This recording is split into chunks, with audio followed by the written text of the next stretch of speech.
going to start this. Hello and welcome to the after show Afterthoughts. We have I have three of my guests from the prior audio that we did, and we're participants of the town hall. We have Julius Hollingsworth. Wave, Julius. We have Fudge, Deborah Fudge Rhem. Wave, yes, and we have Franz Emil Jones. You love to say I love to say it's really interesting. I mean, not to get away from it, but just very quickly. My mother always called me Franz Emil. She called me Franz Emil all the time. And so when you do it, it's just like it brings back that memory. It really does. I don't know. She must be in my room somewhere, because it really was. It was just like today. I was like, oh, Franz Emil is coming. Okay. The wonderful thing about the audio, and I hope you as an audience get an opportunity to talk about it. We talked about the arts and how it is being influenced by the pandemic and what we're doing about it, and how it is influencing not only us as adults and professionals in the industry and patrons, but our children. And this is a conversation that we really have not heard a lot. And one of the things that Deborah, that you talked about is your disappointment that we didn't have enough PSAs. Really, not enough at all. I mean, even Sesame Street, I didn't see them do like a special on how children can find out about COVID, what they need to do. And like I said, the arts is a wonderful place to begin to teach all of these rules and regulations, so to speak, through song, through dance, through art. And children will love that because, you know, Franz, you were talking a little bit about a commercial that we used to listen to as a PSA. And I remembered one called Don't Cross the Street in the middle of the block. Yes, I remember. That's right. Very important. That's and a lot right. They don't know that they shouldn't be doing that, because whenever I'm driving past a school, they're coming out of all areas. They're not even walking to the corner, you know. Well, do they still have crossing guards? Do children still wear the little? Some school districts, you know, have lost them due to not having the funds for them, but they are supposed to be at least 2 or 3 blocks from a school and right in front of the school. But when budget cuts happen, a lot of them lose their jobs, unfortunately. I mean, but it was a thing I can remember. It was kind of a badge of honor. Yes. You had the crossing guard, but also children that had good grades and did well could get to wear the banner across. And, yeah, exactly. And stand with the crossing It was like guard when we were leaders, when you did the leaders thing. It was right. Like, you put your arm up. Yes. And then you could let your arm like this, and then everybody could cross the street. Yes. You know, and it was kind of a badge of honor. You would know that you were a crossing guard. Exactly. And everyone respected that. You know, we have come to a point where, you know, the leadership in different areas, whether it's in our industry, whether it's in our government, has now focused on one particular agenda, and that has been a finance agenda. It's all to make sure that the finances, that Wall Street, that the stock market, that the industries continue to make money at the expense. And I'm not beating on you. I'm just saying what it seems like to me, at the expense of our health and our moving forward. I just would like them to pay a little bit more attention to us, and not just the economic structure. But of course, you know, I understand we have to really, we as a people have to make that vocal, not just 5, 4, 8 people in town hall. People have to speak up for themselves. Absolutely. And, you know, I mean, I don't think that that's going on. You know, I think people are watching. I've learned that we sat back and we've allowed just a small, tiny group of people to make policy. Yes. To change rules, to everything. Politics and religion to get involved in morals and values that should have nothing to do with politics and religion. It's just the right thing. Exactly. I used to teach my students in the morning, we say good morning to each other. If you see someone has dropped something on the floor, you pick it up and you ask, whose is it? You don't step all over it. These are just simple things that have nothing to do with politics and religion, but it has to do with teaching morals and values, which I think are important, because those are things that people will need to know to get along in this world when they become adults. So why not teach it to children and use the arts to teach it? Song, dance. We used to make posters around the classroom, cover your mouth when you cough, little things like that, so that we wouldn't have to keep saying it. It was reminders. They were reminders. They were just reminders. Yeah. Like you said, I did not see a lot of, I saw a lot of advertisements of us telling us to get the shot, get to this, to that, but it didn't tell us how to live with it. It didn't tell us how, once we did that, what our behavior could be, the adjustments that we had. It was just go and do that, and then you're on your own. And now we have such high ratings of suicides or attempted suicides and all of these other things, because we really did not pay attention to our psyche, how psychologically this is affecting us. So we have a lot of work to do. And, when it comes to that, the arts is a part of it. Leadership is a part of it. The health industry is a part of it. We all have to join together in partnership, I believe, and really do this. But individually, you cannot live in fear, but you have to live carefully. Yes. Absolutely. Absolutely. That was one of the things that we talked about prior to the video. Yeah. Is the fact that there were so many things that were done in the past to protect us, as we just spoke about, being able to use a seatbelt in the car. I mean, when exactly. They were there, but you Yes. didn't have to use them. But in the 60s, you had to wear your seatbelt to protect yourself. And now it's automatic. It's automatic. You get in the car, do it, and it's just you can't start them sometimes without that's right, without there being a lot of noise and everything else happening. Exactly. Well, we just need to implement it into our lives so that we can then find out how to function. We're functioning on a lot of different levels. There are a lot of people who function with masks all the time, and there are a lot of people who don't function with masks at any time.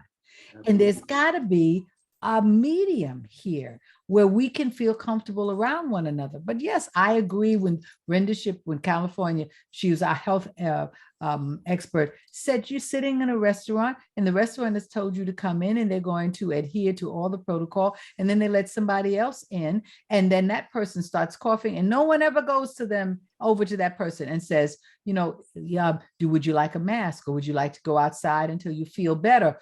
Considering all the rest of us, they don't want to disturb that customer because they're afraid the customer will leave and they will lose that money. I can tell you a quick story. This is at the hospital at Bellevue when I was working. A gentleman came in, and you still have to come in, get your temperature taken, and have a mask. If you don't have a mask, they will give you one at the door. Yes. Gentleman came in. They took his temperature and they wanted to give him a mask. He didn't want to have the mask. He screamed and carried on. He says, I have this, I have that. I don't need a mask. I don't need a mask. And I can't walk. He came with a cane. They had to call security and the police. When the police came, the security came, he suddenly was able to put down his walker and run rather than put a mask on.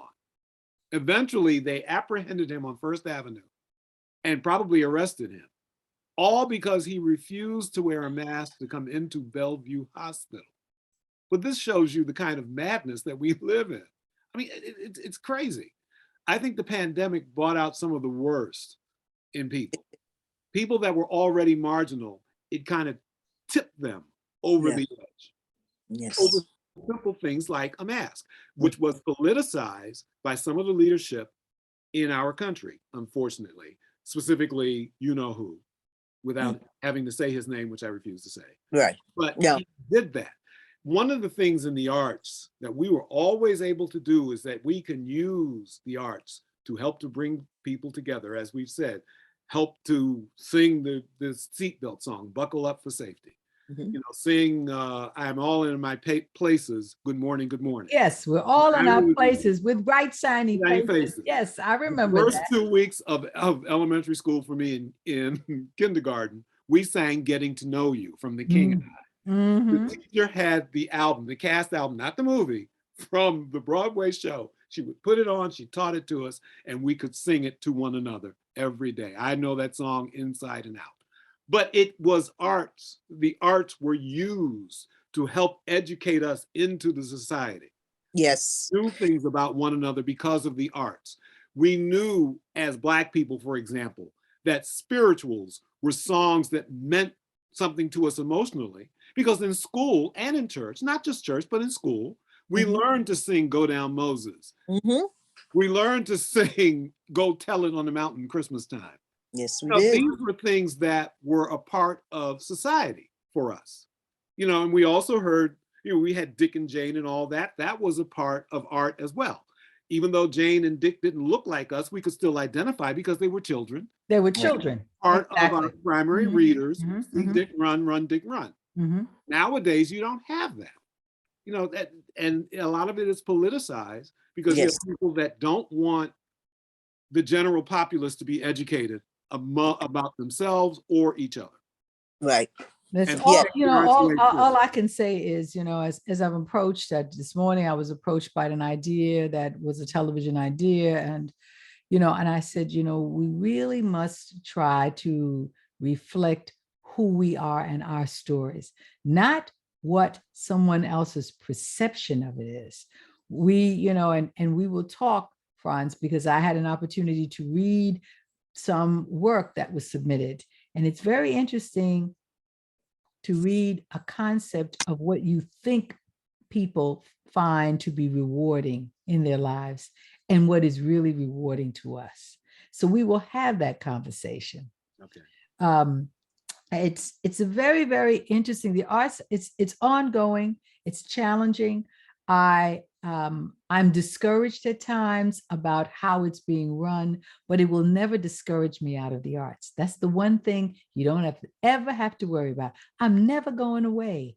So I'm your biggest nightmare.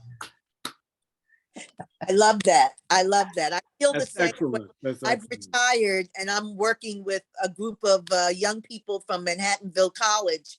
In fact, we are having a ceremony because we worked on a gratitude quilt and it's going to be displayed on Saturday. Oh, and wonderful. Why I worked on it and I know nothing about making a quilt. I'm so happy that I have a good friend who belongs to 2 quilting guilds and she guided me through the whole thing, is because I said to myself, like the AIDS quilt, a quilt is something that people work on together.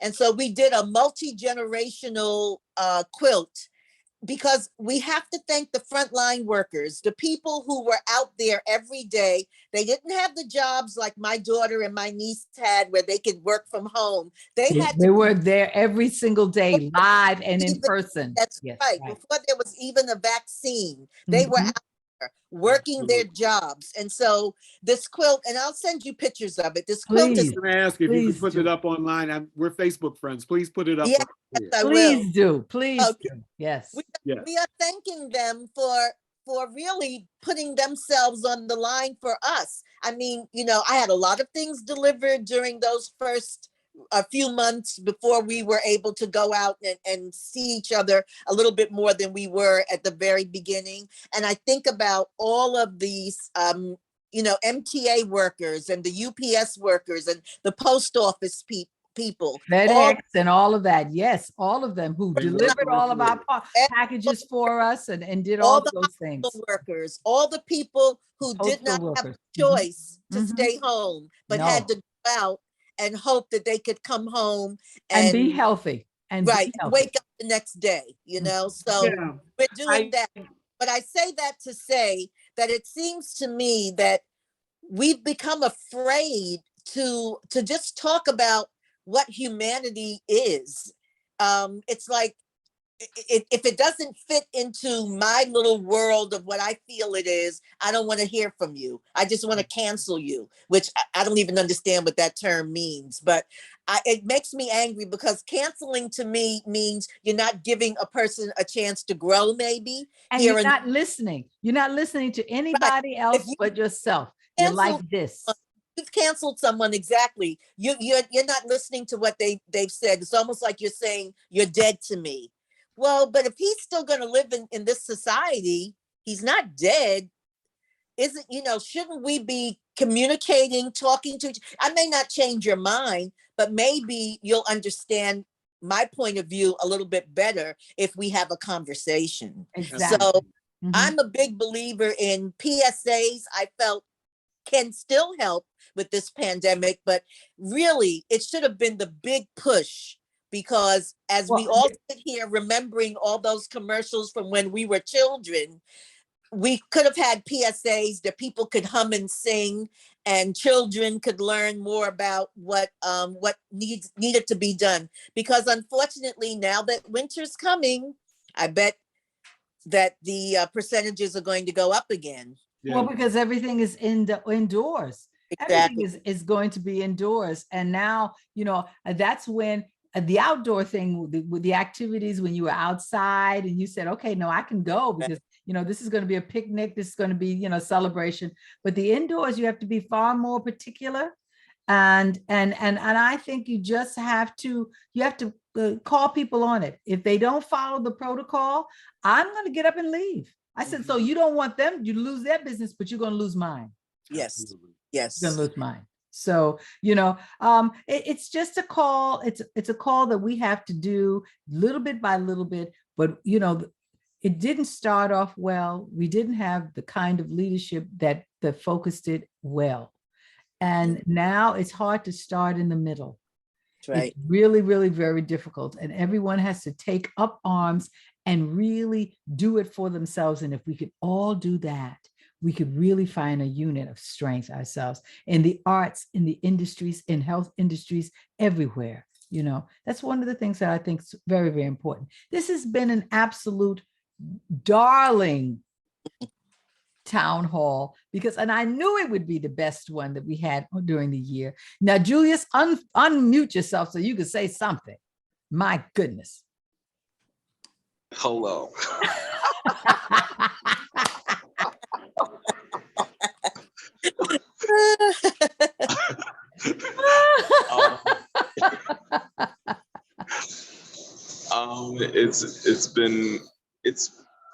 I think, unfortunately, the craziness that before I used to say, oh, it's the kids are out of control. And now, oh God, now I say it's not the kids.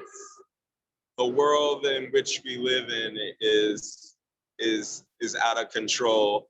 And unfortunately, case in point, I'm gonna go there. Oregon Shakespeare Festival. Oregon Shakespeare Festival had a great season. Diversity, inclusion, Black female head of the festival. But sadly, she's getting death threats. She's got a security team now to make sure that she's safe to do what she was asked to do, which was to increase the people at Oregon Shakespeare Festival, to get more people in the theater, to be successful. She's doing all those things, and yet still. So there's a faction of people who don't want that to happen. They don't want the theater to be increased. It's very, very sad. Well, it's like The Little Mermaid. It's political. Yes, The Little Mermaid. It's politicized. Everything. The arts has, been politicized, and we're artists. That's who we are. We're artists, and it's sad that we are not being able to do our art in that same very way. But nothing we can do about it, folks, right now, but keep moving forward and not to be stopped. You know, Absolutely. you circumvent, you know, And I may remember, not be able to do it this way, but I'm a circumvent it some and kind remember of way. that we are called the United States of America. Yes, That it is is. the Yes, it country. is. So we about What is the old, what's the old saying? Necessity is the mother of invention. Invention. Yes. yes, And So yes. that's And- what we must, you know, we must invent something to make it happen. We will, out of the necessity, because it's not working now. It's not working for us now. So we got to make it work. I'm muting you Absolutely. again. Julius, I'm muting you again. I'm muting you again. I'm gonna go. All right. Listen, everyone, I'm going to thank you all anyway for giving me the time tonight for this town hall. You all have always been wonderful. I can't wait. Next year, we're going to have one. Yes, we will, but it'll be in January or February. So we only have about 5 more episodes in this season. I keep saying that to people so that they'll know. During the holidays, you know, we don't do everything. We don't do a lot. I will be doing a holiday show. Yes, I will. Are you going to sing? Yes, I will. Oh, that's wonderful. So I'm going to be working Yay. on that. So those of you who, you know, who want that to see that, believe me, it is my pleasure to present something to people who haven't heard me in a long time all over the world. And that will be done. I will be working on that. Unless it's a big problem, I will be doing that this holiday season. So that being said, I'm going to thank all of you for coming on the after show Afterthought. Julius, mute. Oh, I Can't thought tell it you. was muted. No, not yet. Now you're muted. Okay. Thank you for coming to the after show Afterthoughts. Thank you for my 3 wonderful guests, Julius, Hollingsworth, Franz, Emil Jones, and Deborah. Fudge. He's like, oh, he cannot deal. My professional name is Franz Jones, though. Franz Jones. Franz Jones was here as a guest. Yes. Thank you for having us. Thank you. We enjoyed the conversation. Thank you. Thank you so very, very much. And we'll talk at another time. All right. We're going to end this now. Thank you, everyone. Bye. Have a great